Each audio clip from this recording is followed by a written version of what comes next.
Hi there. I thought I would share a video with some ideas for gifts for that quilter on your list. I sent all of my best quilting friends this box this year. Now, it's a 12 days of Christmas Advent box, and I think you could choose between batiks, retro, and traditional maybe was the other one. And I got myself one, and I picked the retro box.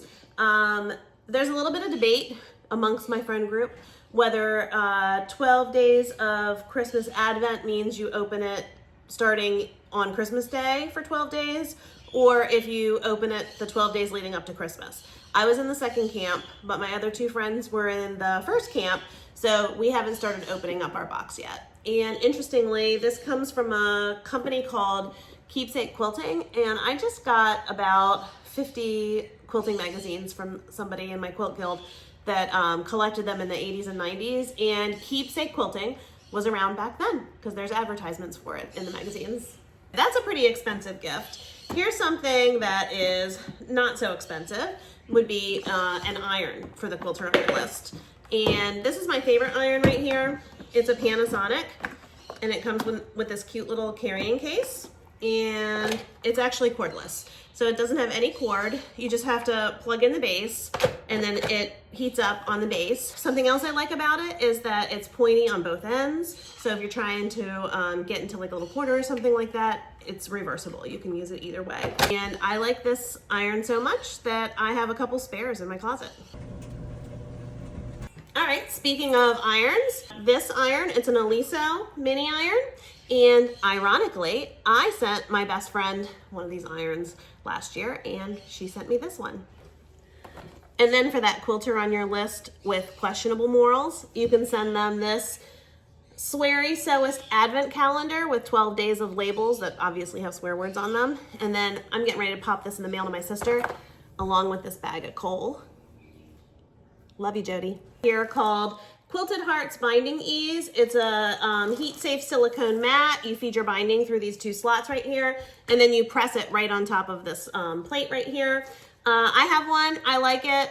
I'm not really a fan of the color. I think the idea is it's so bright you won't misplace it in your sewing room, but I have to be honest, I bought these last Christmas and put them somewhere in my sewing room. They didn't resurface until July, so they're going out this year to my friends. Okay, so there's always lists that include stocking stuffers. I have two items here that make all the lists. One is rotary blade refills. I got these on a Missouri Star sale one day where I think each blade was probably 50 cents to $1, so 10 in this pack right here, and all quilters can use these. These pins here, and they're called magic pins. There are a couple different kinds. I really like them. They have this like plastic coating. It makes it really easy to pick them up. These are some of the bigger ones that they have. I use these when I'm quilting on my long arm and I need to pin something in place and have it held really tightly. I also have the pink ones for patchwork, and they're a little bit more expensive than, you know, just your regular yellow head or glass head pins, but I think they work great and they're really comfortable for my hands. Okay, next I have this gift here that would make a cute gift for any quilter, especially somebody who's new to quilting. I went to Missouri Star earlier this year and I picked up this toolbox there, and it comes inside with the tools that every quilter needs: rotary cutter, scissors, seam ripper, and it's just really cute, and it would make like a cute little piece to bring to a guild meeting or a class or a retreat or something like that.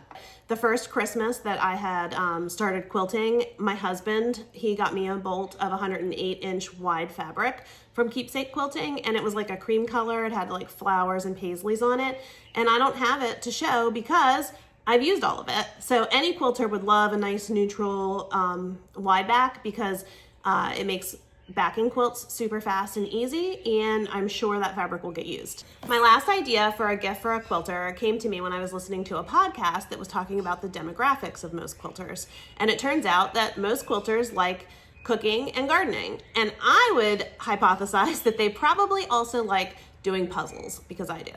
I have these puzzles from my own personal collection. I think all of them were purchased on Amazon, so you could have one of these puzzles in a day or two. This one right here is called Christmas Nook. It's a person reading, because you know what, quilters like to read too, under a quilt. And then I got this one last year for myself, and I also bought it for my sister. It's the Quilts of G's Bend.